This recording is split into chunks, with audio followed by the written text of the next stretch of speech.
Now to Bangladesh, which is holding elections in 2 days. For the first time in decades, no major party is led to the polls by a woman. Women make up half of Bangladesh's voters, but less than 5% of the candidates. Despite a new generation of women entering politics, the gap between voters and power appears to be widening. DW's Zobair Ahmed reports from Dhaka. Sumaya Lira is campaigning for the Bangladesh Nationalist Party, the BNP. It's the party which gave the country its first woman prime minister. Lira says representation is important. More women are going to schools, colleges and universities today because women were in leadership positions over the past decades.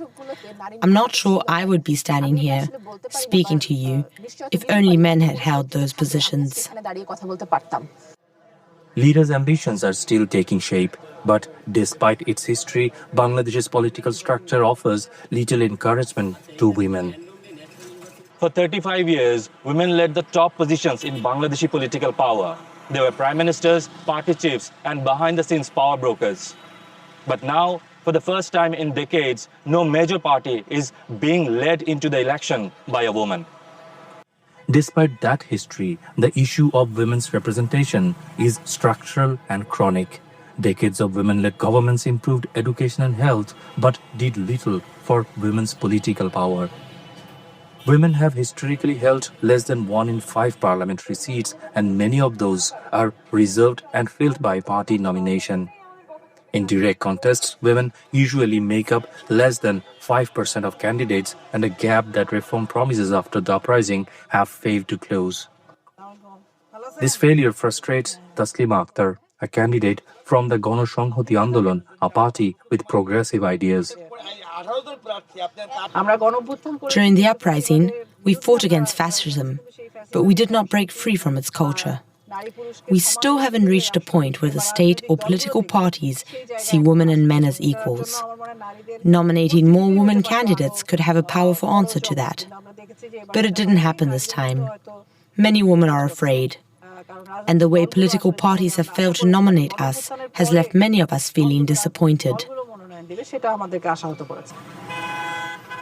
The imbalance is compounded by another reality. Nearly a third of women candidates are related to male political leaders rather than being independent political actors. On top of that, Islamists have become a major force in this election, and they are against women leadership. Shirin Parvin Haq recently led the interim government's Reform Commission on Women's Issues. In this country, 51% are women, so their broader representation is a must. But if we expect that more women in the parliament means everything will change fundamentally, that might not be the case. But more visibility of women, and them being part of different parliamentary committees, is very important.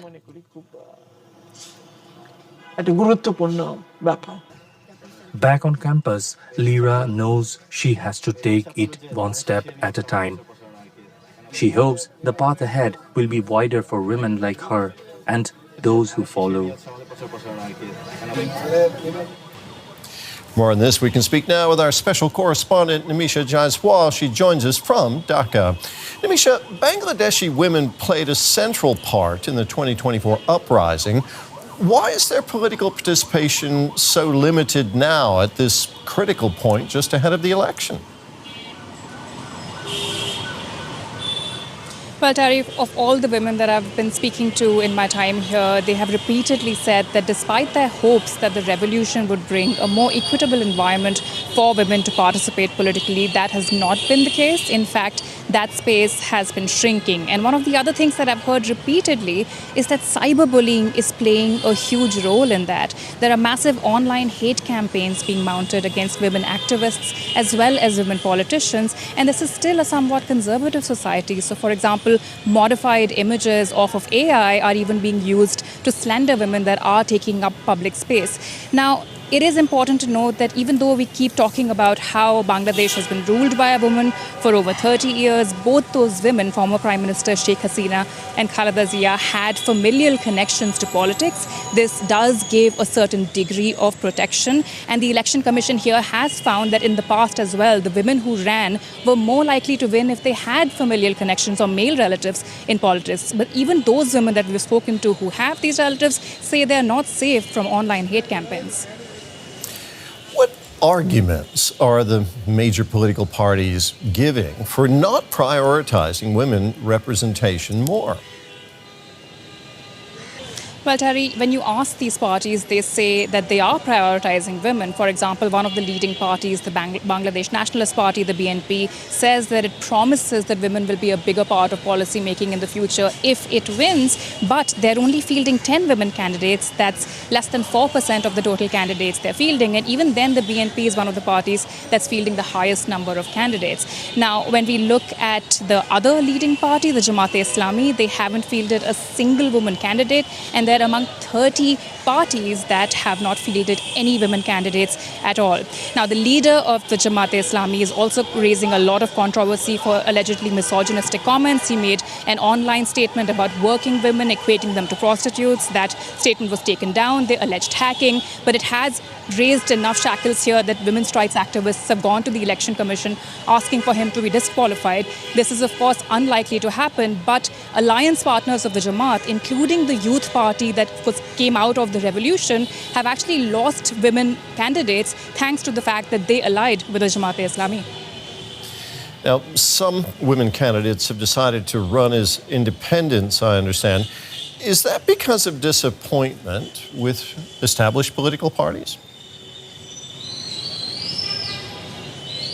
That does seem to be a safe assumption to make, Terry. 17 of the 78 women candidates running in this election are running as independents, and several of them have left behind other major parties, saying that they're disappointed with the old guard, that they were hoping that after the youth revolution, the old guard would not really be the dominant force, that there'll be a new structure, and they do not find their ideals aligning with these parties. One of these independents that we spoke to left the Youth Party to contest the elections as an independent after its alliance with Jamaat, like I mentioned, but many others who left the Youth Party decided not to contest this election because they were disappointed and they hope to enter politics later on, but they feel like this is not the time thanks to the fact that the old structures, despite the revolution, seem to still be dominant. Nimisha, you're in Dhaka. You've been talking to women there. How big of a concern is the lack of women candidates for them in this election? It's definitely really high on the minds of all the women I've been talking to here, Terry. It does not seem to be that dominant, perhaps, among some of the men I've been talking to on the ground. But several of, especially young women, we went to Dhaka University yesterday, they told me that they really wanted to choose a woman candidate. They were excited about voting for the first time in what they see as a free and fair election, over 41 million first-time voters.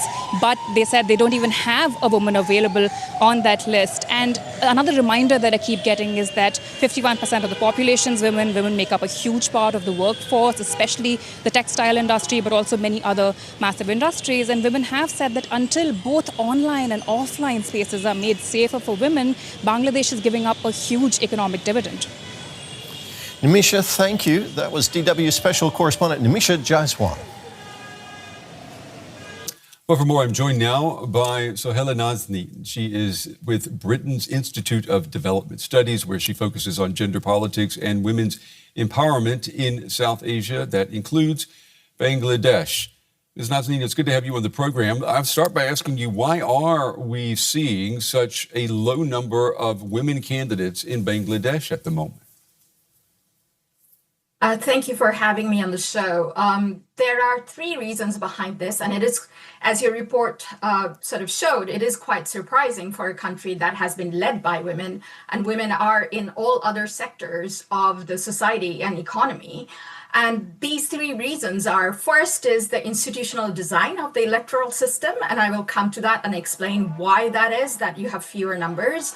The second is basically how political parties look at women candidates and the possibilities of women being nominated by the parties. And the third is the misogyny that exists in politics and the violence and harassment that women candidates face that basically discourages them from running.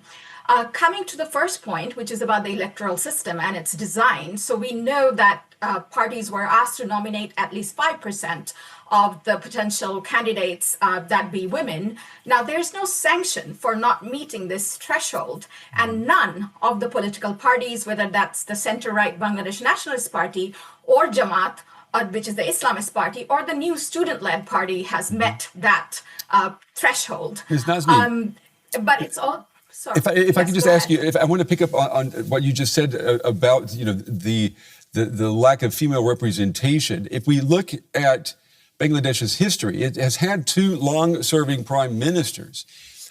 How do you explain that in this current environment? And I'm just going to venture that maybe these two prime ministers who were women, maybe they were born into the politically elite class of Bangladesh, and they didn't have to work themselves up from the very bottom. Is that a fair assessment?